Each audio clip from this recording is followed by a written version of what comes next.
वचन के अनुसार हमें प्रभु यीशु में उनके द्वारा और उन्हीं के लिए बनाया गया है। हम स्थिरता भी उन्हीं में पाते हैं। लेकिन कोई भी इंसान परमेश्वर की महिमा को सही रूप में क्यों नहीं समझ पाता, यहां तक कि पौलुस रसूल जैसे विद्वान ने भी अपने आप को असमर्थ पाया। शुरू करते हैं परमेश्वर के वचन से। परमेश्वर का वचन हमने रोमियो की पुस्तक उसका 11वां अध्याय उसकी आखिरी 4 आयतों से लिया है। यहाँ इस प्रकार लिखा है, परमेश्वर की स्तुति। आहा, परमेश्वर का धन और बुद्धि और ज्ञान क्या ही गंभीर है। उसके विचार कैसे अथाह और उसके मार्ग कैसे अगम हैं। प्रभु की बुद्धि को किसने जाना, या उसका मंत्री कौन हुआ, या किसने पहले उसे कुछ दिया है जिसका बदला उसे दिया जाए, क्योंकि उसी की ओर से और उसी के द्वारा और उसी के लिए सब कुछ है। उसकी महिमा युगान युग होती रहे। आमीन। पौलुस रसूल जो वचन की गहराइयां जानते थे, उन्होंने भी फिर ये क्यों कह दिया कि परमेश्वर का कोई भेद नहीं पा सकता। जो ये परमेश्वर की स्तुति जो ये पढ़ा था अभी, यहाँ है डॉक्सोलॉजी। डॉक्सोलॉजी या महिमा, ये ग्रीक भाषा के शब्द डॉक्सा से आता है। डॉक्सा का मतलब है स्प्लेंडर, मेजेस्टी, मैग्निफिसेंस, अद्भुत, उसकी एग्जॉल्टेड, ऊपर उठाई गई स्थिति। और ये किसी भी चीज के बारे में हो सकता है, ये लिखा हुआ या बोली हुई बातें हैं। और ये जो वचन है, ये शब्द जो है रोमियो की पुस्तक उसका 11वें अध्याय की 33वीं आयत से पहले लिखा गया है, जहां पर पौलुस रसूल परमेश्वर के उस अद्भुत बुद्धि और ज्ञान के बारे में बात करते हैं।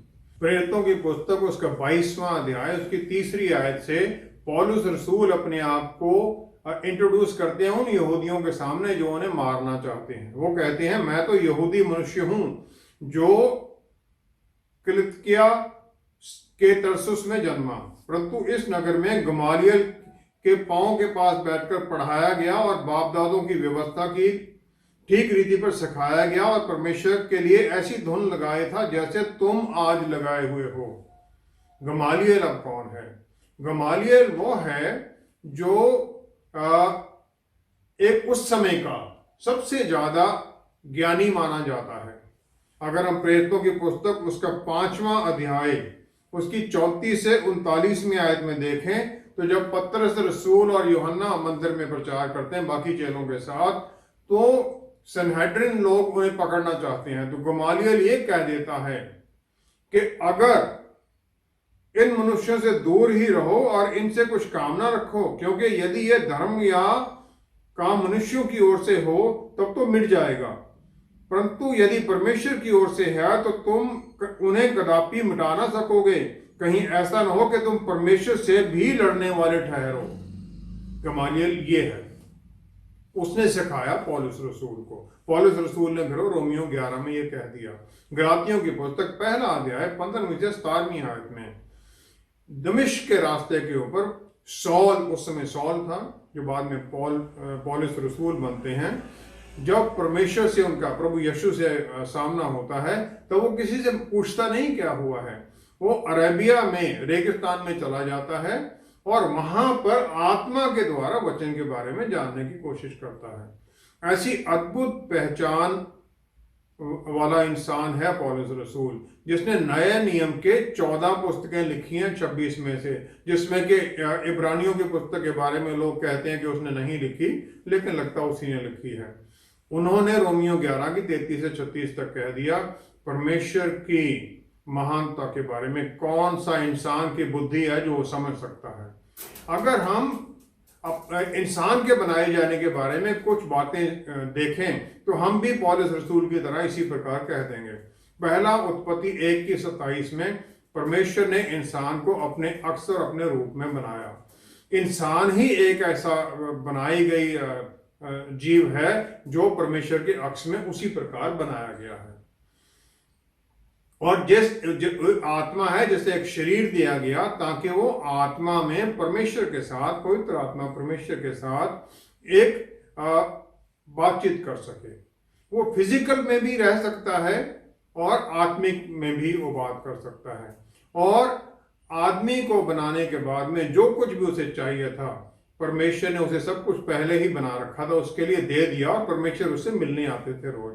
दूसरा, उत्पत्ति 1:28 में इंसान ही एक ऐसा बनाया हुआ जीव है जिसे परमेश्वर ने हर चीज के ऊपर, बनाई गई हर चीज के ऊपर उसे अधिकार दे दिया। उत्पत्ति 2:19 में परमेश्वर ने इंसान को ये आशीष दी कि वो हर जीव जंतु, पशु, जो पक्षी उड़ते हैं, उन सब के ऊपर अधिकार जमाए।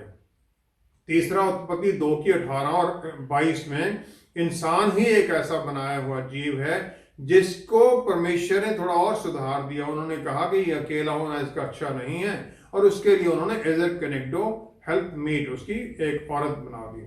उत्पत्ति 3:21 में पतन के बाद भी परमेश्वर ने आदमी और औरत दोनों को अंगरखे बना के दिए और उन्हें वस्त्र पहना दिए, किसी और को ऐसा नहीं किया गया। चौथा, भजन संहिता 8:5 में पौलुस दाऊद कहते हैं इंसान स्वर्गदूतों से थोड़ा ही नीचे बनाया गया है। लेकिन इब्रानियों की पुस्तक 1 अध्याय 14वीं आयत में कहा गया है स्वर्गदूत जो मुक्ति पाने वाले, साल्वेशन वाले हैं, उनकी टहल के लिए बनाए गए हैं। और 1 कुरिन्थियों 6:3 तीसरी आयत में पौलुस रसूल कहते हैं कि इंसान एक दिन स्वर्गदूतों का न्याय करेगा। पांचवा, बार बार परमेश्वर से खिलाफत में जाने के बाद भी परमेश्वर ने इंसान को अपने पास आने से रोका नहीं।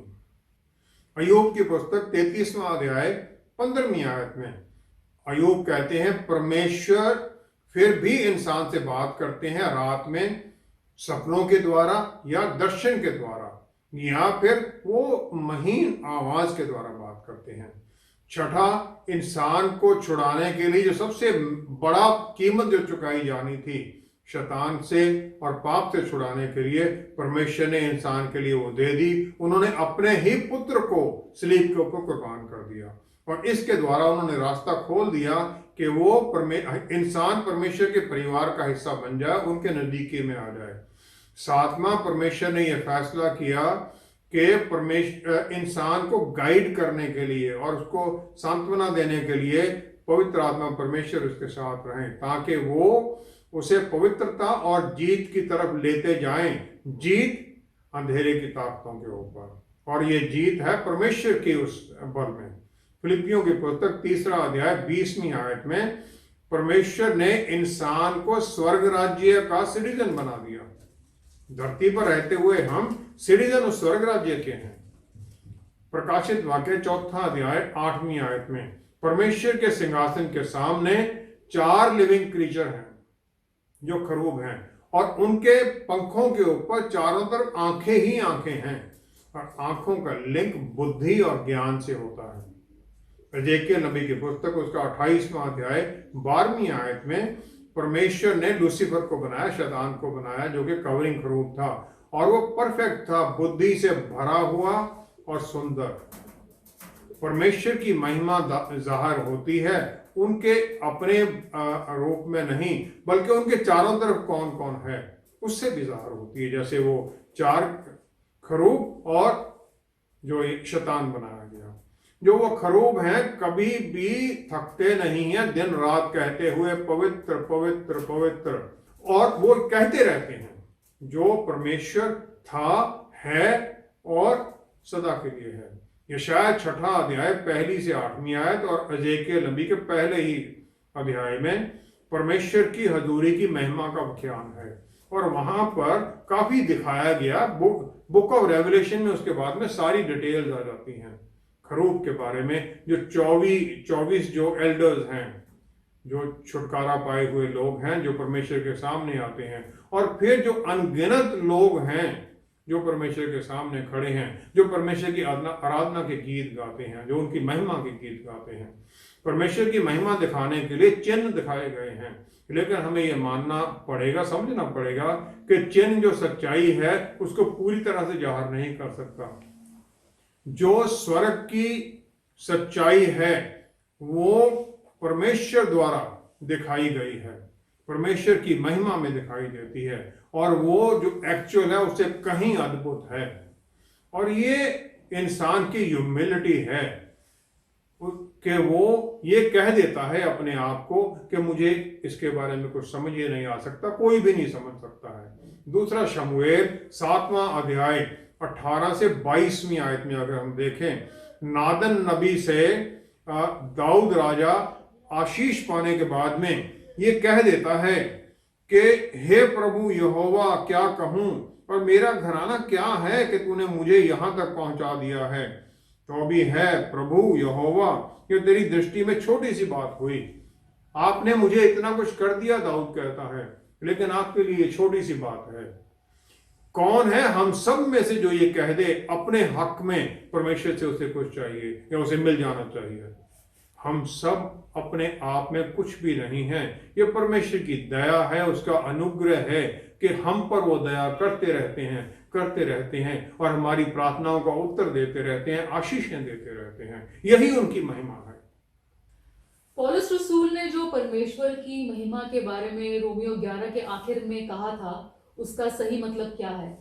पौलुस रसूल ने रोमियो 11 की 33 से 36 में ये जो बातें कही हैं वो 11 चैप्टर लिखने के बाद कही हैं। और रोमियो की पुस्तक है जो कि वचन की अद्भुत गहराइयों के बारे में लिखी गई है। एक्चुअल थियोलॉजी वहां पर कही गई है। और 11 चैप्टर लिखने के बाद में वो ये कहते हैं और अद्भुत अचंभित हो जाते हैं। और फिर वो कहते हैं क्योंकि उसी की ओर से और उसी के द्वारा और उसी के लिए सब कुछ है। पूरा थियोलॉजी जो है अगर सही तरह से समझी जाए तो फिर मन को परमेश्वर की महिमा की तरफ ही लेके जाती है, क्योंकि परमेश्वर की जो कहानी है वो परमेश्वर की महिमा के बारे में ही तो है। और 33वीं आयत में वो कहते हैं, आहा, परमेश्वर का धन और बुद्धि और ज्ञान क्या ही गंभीर है। धन, बुद्धि और ज्ञान, और इसका जो साइन है, एक्सक्लेमेशन का जो आहा वो कहते हैं, वो एक चिल्ला उठना है, विस्माद बोध का संकेत है, आनंद का संकेत है। पहला है गहराई इन 3 चीजों में, जो कि मापी नहीं जा सकती। जब पौलुस रसूल देखते हैं परमेश्वर के धन की और उनकी बुद्धि और ज्ञान के बारे में, वो सिंपली कह देते हैं, आहा, एक्सटेसी है, आनंद है वहां पर। और इसमें 3 चीजें हैं गहराई में। पहले तो ये है कि इसे कोई पहुंचे नहीं सकता है, इसमें इसको कोई नाप नहीं सकता है। दानियल की पुस्तक उसका 2 अध्याय 21-22 में आयत में अगर हम देखें, लिखा गया है, समयों और वस्तुओं को वही बदलता है और राजाओं को अस्त और उदय भी वही करता है, बुद्धिमानों को बुद्धि और समझ वालों को समझ भी वही देता है। परमेश्वर से ही, पवित्र आत्मा परमेश्वर का गिफ्ट है, नॉलेज और विजडम। और परमेश्वर इनफिनाइट है, उनका कोई अंत नहीं है। और उनकी कुछ ना कुछ बात ऐसी हमेशा रहेगी जिसके बारे में हम समझ कभी भी नहीं सकते, जिसको हम कभी भी पहुंच ही नहीं सकते हैं। किसी ने एक सवाल पूछा था कि जब अनंत काल के लिए स्वर्ग में रहना है, आज की जनरेशन वहां बोर नहीं हो जाएगी क्या, परमेश्वर को ही देखते देखते? प्रकाशित वाक्य 4 अध्याय 8वीं आयत में जो कवरिंग खरूब हैं, जो वहां उड़ते हैं, वो उनके पंखों पर आंखें ही आंखें हैं, बुद्धिमान हैं, लेकिन वो परमेश्वर की महिमा करते हुए थकते नहीं हैं। पता नहीं कब से वो महिमा कर रहे हैं, क्योंकि हर बार उन्हें कुछ ना कुछ नया पता चलता है। और ये गहराई जो है ऑब्जेक्टिव रियलिटी है, एक खाली जगह नहीं है, भरा हुआ है सब कुछ। और ये कोई डिल्यूशन नहीं है, कोई छलावा नहीं है, इसका एक मकसद है। 1 कुरिन्थियों 2 अध्याय 10वीं आयत में लिखा गया है, परमेश्वर आत्मा है और वो सब चीजों को जानते हैं। परमेश्वर की आत्मा हर चीजों को जानती है और वो परमेश्वर की बातों को जानते हैं, और फिर वो उनका हमारी अकल के अनुसार हमारे ऊपर जाहिर करते रहते हैं, पवित्र आत्मा। और ये जो गहराई है उसकी एक फाउंडेशन है, कहीं ना कहीं उसकी फाउंडेशन है। और ये हाइट जो उनकी धन की ऊंचाइयां हैं, सिर्फ उसी के बारे में नहीं है, क्योंकि वो भी उसमें होगा, लेकिन जो गहराई है ये गहरी जड़ों के बारे में है, जिसकी जो ब्रांचेस हैं बहुत ऊंची हैं, गहरे कारण हैं, उसके असर ऊपर हैं। शुरुआत गहरी है, उसके जो रिजल्ट हैं, उसके जो मकसद हैं बहुत ऊंचे हैं। जो जड़ है उसकी वो शुरुआत है, क्योंकि उसी में उसी के लिए तो सब कुछ है। जो उस गहराई, उसकी डेस्टिनेशन, जो उसका जो गंतव्य है, जो उसका मकसद है, वो सब कुछ भी उसमें भी इंसान ढूंढता रहता है। उसमें हर जगह पर परमेश्वर ही है। फिर इसमें तीन चीजें आ जाती हैं जो हमारे मन में वो आनंद का बोध देती हैं, जो धन, बुद्धि और ज्ञान, तीन चीजें हैं। पहला है रिचेस, धन। तीन तरह की हैं ये। पहला है परमेश्वर क्रिएटर हैं और सब चीज के मालिक हैं। अगर हम देखें भजन संहिता 24 उसकी पहली आयत, तो उसमें लिखा है, पृथ्वी और जो कुछ उसमें है यहोवा का ही है, जगत और उसमें निवास करने वाले भी, सब कुछ उसी का है।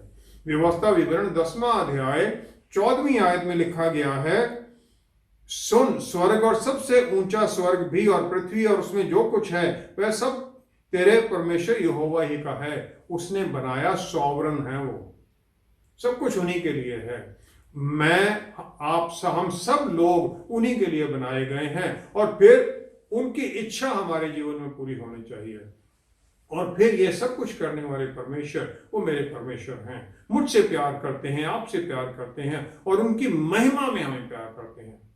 दूसरा, परमेश्वर ने सब कुछ बनाया, किसी भी चीज को किसी चीज से नहीं, नथिंग, कुछ भी नहीं था, उन्होंने फिर बनाया। और जो नथिंगनेस है, जहां कुछ भी नहीं, उसका कोई अंत ही नहीं है। जहां कुछ है ही नहीं, उसका अंत क्या होगा? और इसलिए परमेश्वर के बल का भी कोई अंत नहीं है, क्योंकि वो किसी भी चीज ना होते हुए भी सब कुछ बना सकते हैं। उत्पत्ति पहली अध्याय पहली ही आयत में लिखा गया है, आद में परमेश्वर ने रचना की, in the beginning God created, और उस समय बनाने के लिए कुछ भी नहीं था।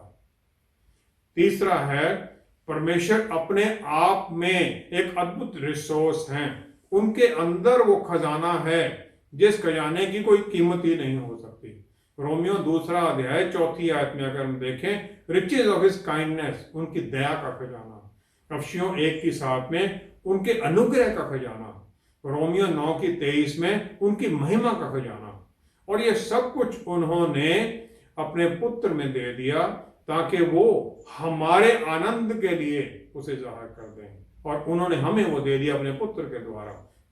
पहला कुरिन्थियों 2 अध्याय 9वीं आयत में पौलुस रसूल कहते हैं, आंख ने देखा नहीं, कान ने सुना नहीं, किसी के मन में ये आया नहीं, वो चीजें जो परमेश्वर ने, जो उनसे प्यार करते हैं, उनके लिए संजो रखी हैं। Oh, the unsearchable riches that are in God. इसीलिए पौलुस रसूल कह देते हैं, आहा, उनका धन कैसा, वैभव कैसा है। और ये सब कुछ परमेश्वर, पौलुस रसूल कहते हैं कुलुस्सियों 2:3 में कि प्रभु यीशु में ये सब खजाने, बुद्धि और ज्ञान छुपाया गया है। जो बुद्धि है, नॉलेज है, ये फैक्ट्स को जानना है, और विजडम है उन फैक्ट्स को इस्तेमाल करना, ताकि उसके द्वारा अद्भुत रिजल्ट पाए जाएं। और प्रभु यीशु इंसान होते हुए भी इन दोनों से भरपूर हैं। परमेश्वर जो ग्रेट आई एम है, मैं हूं सो हूं, वो हर चीज के बारे में जानती हैं। पास्ट, प्रेजेंट और फ्यूचर, जो कुछ भी होना है, उनके सामने सब कुछ खुला हुआ है। पूरे संसार का, सिर्फ मेरा या आपका ही नहीं, वो सब कुछ डिटेल उन्हें पता है। हर विचार, हर इच्छा, जो इंसान के विचार हैं, वचन जो बोलेगा, सब कुछ उन्हें पता है। इसलिए जो उनकी नॉलेज और ज्ञान की कोई अद्भुत सीमा हो ही नहीं सकती, जब उन्हें इतना कुछ पता है। यूहन्ना 1:3 आयत में लिखा है, प्रभु यीशु जीवता वचन है, और उनके द्वारा हर चीज की रचना की गई। कुलुस्सियों 1 अध्याय 17वीं आयत में प्रभु यीशु में सब चीजें स्थिरता पाती हैं, और 16वीं आयत में लिखा है, और उन्होंने ही, उनके द्वारा ही सब कुछ बनाया गया। परमेश्वर की महिमा, ये सब खजाने अपने पुत्र में उन्होंने जाहिर की, और फिर उन्होंने अपने इमेज और लाइकनेस में उसे अपने बेटे के रूप में इंसान के सामने रख दिया। इंसान के सामने उन्होंने अपना अक्स रख दिया दोबारा, ताकि फिर इंसान को उसी अक्स और रूप में बदला जा सके। कैसे अद्भुत परमेश्वर के काम हैं, कौन इसको समझ सकता है? परमेश्वर की ऐसी अद्भुत महिमा का एक विश्वासी के जीवन पर क्या असर पड़ता है? उसकी महिमा का हमारे ऊपर पहला असर तो यही है कि हमें उनके स्वरूप में बनाया गया है। मत्ती 6:9-13 में उनकी महिमा का बखान है कि वो हमें प्रार्थना करने सिखाते हैं, इस प्रकार में प्रार्थना करो मेरे सामने। रोमियो 8:26-27 में परमेश्वर का आत्मा जो हमारे भीतर रहते हैं वो हमारे टीचर हैं, सिखाते हैं हमें, और फिर परमेश्वर की इच्छा के अनुसार हमारे लिए प्रार्थना करते हैं कराहने के साथ। इब्रानियों की पुस्तक 7वां अध्याय 25-26 आयत में परमेश्वर का पुत्र जो स्वर्ग में पिता परमेश्वर के दाहिनी तरफ बैठे हैं वो हमारे लिए प्रार्थना करते हैं, इंटरसेशन करते हैं। गिनती 6 अध्याय उसका 23-26 आयत में लिखा गया परमेश्वर प्यार है और वो हमें आशीष देना चाहते हैं। हमारे पाप और हमारा जो ये रिबेलियस नेचर है, विद्रोह की प्रवृत्ति है, उसके बावजूद वो हमें आशीष देना चाहते हैं और फिर वो महायाजक को एग्जैक्ट तरीका देते कि इस प्रकार इन्हें आशीष देनी है तुमने, एग्जैक्ट वचन का, कहीं उसमें जो कुछ रह ना जाए। और ये आशीष है जब लोग उनकी हजूरी से बाहर जाते हैं, और ये डिफाइंड बेनेडिक्शन है और इसके द्वारा परमेश्वर अपनी इच्छा लोगों के लिए जाहिर करते हैं। जो इसे हारून की ब्लेसिंग के बारे में कहा जाता है। यहां लिखा है यहोवा तुझे आशीष दे और तेरी रक्षा करे, यहोवा तुझ पर अपने मुख का प्रकाश चमकाए और तुझ पर अनुग्रह करे, यहोवा अपना मुख तेरी ओर करे और तुझे शांति दे। ये उन्होंने वहां पर किया। पहला है उनकी इच्छा है हमें आशीष देने के लिए और हमें बनाए रखने के लिए। तीसरा यूहन्ना उसकी 2 आयत में यूहन्ना नबी प्रार्थना करते हैं, हे प्रिय मेरी ये प्रार्थना है कि जैसे तू आत्मिक उन्नति कर रहा है वैसे ही तू सब बातों में उन्नति करे और भला चंगा रहे। यूहन्ना नबी ने ये आशीष की प्रार्थना की। और ये जो परमेश्वर तुम्हें संभाले रखें वो इसी प्रकार की है। ये खुशी और आनंद और धन दौलत से कहीं ज्यादा है। ये प्रॉस्पेरिटी शरीर और प्राण की है। दूसरा, परमेश्वर की इच्छा हमारी तरफ अपना आशीष प्यार भरा मुंह चमकाने के बारे में, हमारी तरफ वो देखना, अप्रूवल के लोग, जब हम विश्वास में आज्ञाकारिता में उनके सामने चलते हैं, और जब हम कहीं डिसोबीडियंस भी करते हैं तब भी एक प्यार करने वाले पिता की तरह हमें समझाते हैं। ऐसे प्यारे पिता के सामने हम रोते हुए कैसे बने रह सकते हैं। पहला थिस्सलुनीकियों 5वां अध्याय 18वीं आयत में लिखा है, हर बात में परमेश्वर का धन्यवाद करो क्योंकि प्रभु यीशु में यही परमेश्वर की हमारे लिए इच्छा है। तीसरा है कि तुझ पर अनुग्रह करे, बी ग्रेशियस टू यू, अपना दया तुम्हारे पर बनाए रखे जो चुने हुए लोग हैं। भजन संहिता 116 उसकी 5वीं-6वीं आयत में अगर हम देखें, यहोवा अनुग्रहकारी और धर्मी है और हमारा परमेश्वर दया करने वाला है, दयालु है वो, और हमें वो संभाल कर रखते हैं ताकि हम जब जीवन में निचाई में होते तब भी हमें उठाए रखें। चौथा है परमेश्वर अपना मुख तेरी ओर करे और तुझे शांति दे, अपने मुख का प्रकाश चमकाए और तुझ पर अनुग्रह। Lord lift up his countenance upon you. वो हमारे हर बात को सुनते हैं, उस पर ध्यान देते हैं और फिर उसके अनुसार हमें आशीष भी देते हैं। लूका 1:11-20 आयत में गैब्रियल स्वर्गदूत है जो कि परमेश्वर की आशीष एक बच्चे के जन्म के बारे में, यूहन्ना बपतिस्मा देने वाले के जन्म के बारे में जकारिया जो प्रीस्ट है उसे बताते हैं। लेकिन कहीं वो कुछ गलत बोलकर इसे रोक ना दे, वो उसके मुंह को ही बंद कर देता है जब तक कि जकारिया यूहन्ना नबी का नामकरण नहीं हो जाता है पैदा होने के बाद। 5वां है वो अपनी शांति तुम्हें दें, और इब्रानी भाषा का शब्द शालोम जो है ये शांति से कहीं ज्यादा है, कहीं अधिक है। और ये जो शांति है भरपूरी के बारे में है, टोटल सेटिस्फैक्शन, जो यूहन्ना 10:10 में जो प्रभु यीशु कहते हैं वो बहुतायत के जीवन के बारे में। शालोम वही प्रभु यीशु में बहुतायत का जीवन है। इसमें 3 बार, इस बेनेडिक्शन में 3 बार परमेश्वर कहा गया है, प्रभु 3 बार, यहोवा 3 बार नाम है। और वो स्वर्गीय पिता अपने बच्चों को संभालना उनके ऊपर आशीषें देना, उनके ऊपर मुंह चमकाना, उन पर अनुग्रह करना, पवित्र आत्मा परमेश्वर द्वारा उन्हें आशीषें देना, इन सब के बारे में, शांति देने के बारे में है। लेकिन 6 बार इसमें इस्तेमाल किया गया है यू, तुझे। इसका मतलब ये है कि 6 बार उन्होंने ये क्लियर कर दिया है कि ये आशीषें तुम्हारे लिए, मेरे लिए हैं, किसी और के लिए नहीं है। गिनती 6 अध्याय पे 27वीं आयत में परमेश्वर इन आशीषों का फल भी बताते हैं। वो कहते हैं, इस रीति से मेरे नाम को इजरायलियों पर रखें और मैं उन्हें आशीष दिया करूंगा, कि उनके ऊपर मेरा नाम रखा जाए। मैं परमेश्वर का नाम जब ग्रहण करूंगा तभी प्रकाशित वाक्य 22:4 के अनुसार मैं परमेश्वर के सामने जा सकता हूं। जो उनका नाम जिनके माथे पर है, जो उनका नाम उनके लिखा हुआ विश्वास में है, वही उनकी हजूरी में जा सकते हैं। कोई दूसरा उनकी हजूरी में भी नहीं जा सकता है।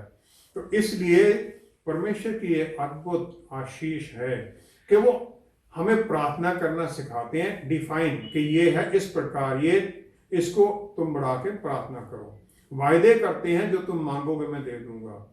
आशीष देने का, बेनेडिक्शन का एग्जैक्ट वर्डिंग दे देते, कहीं ये निकल ना जाए कुछ भी जो मैं देना चाहता हूं। और हमारा मुंह बंद कर देते, जैसे जकारिया का कर दिया, कहीं हम ऐसा कुछ ना बोल दें जिसके द्वारा हम उस आशीष को ही रोक दें। हम आम तौर पर प्रार्थना में भी कुछ ऐसी चीजें मांगने लग जाते हैं जो कि हमारी असली आशीष को रोक देती हैं। जब हम मांगें तब भी जांचें, आत्मा के द्वारा उनकी आशीष के अंदर ही मांगें। आइए हम प्रार्थना करें। आहा, क्या अद्भुत अद्भुत बुद्धि और ज्ञान। परमेश्वर, आपके ज्ञान को कौन गहराई पा सकता है। यहेजकेल नबी की पुस्तक में वो दरिया दिखाया जो आपके सिंहासन से आता है। पहली 1000 गज की नपाई में वो सिर्फ एंकल डीप था। अगले 1000 गज में वो घुटनों तक आया। अगले 1000 में वो वेस्ट डीप आया और अगले 1000 में वो तैरने लायक हो गया। और वहां लिखा है, उस दरिया का कोई अंत नहीं पा सकता, और वो पवित्र आत्मा परमेश्वर है, आपका वचन है। प्यारे प्रभु, कौन जान सकता है। हम धन्यवाद करते हैं कि आपने हमें पवित्र आत्मा परमेश्वर दिए हैं। प्रभु यीशु ने कहा, वो तुम्हें सब कुछ सिखाएंगे, तुम्हें मेरी बातें याद कराएंगे। कैसी अद्भुत आशीष है। प्यारे प्रभु, हम सब पर पवित्र आत्मा परमेश्वर के बल और शक्ति, बुद्धि और ज्ञान की भरपूरी बनाए रखें। हमें विश्वास दीजिए, विश्वास, परमेश्वर का विश्वास, क्योंकि ये आपकी गिफ्ट है। परमेश्वर का विश्वास कि जो बोला है वो हो ही जाएगा, और परमेश्वर पर विश्वास कि जो हम मांगते हैं वो परमेश्वर देंगे और देना चाहते हैं।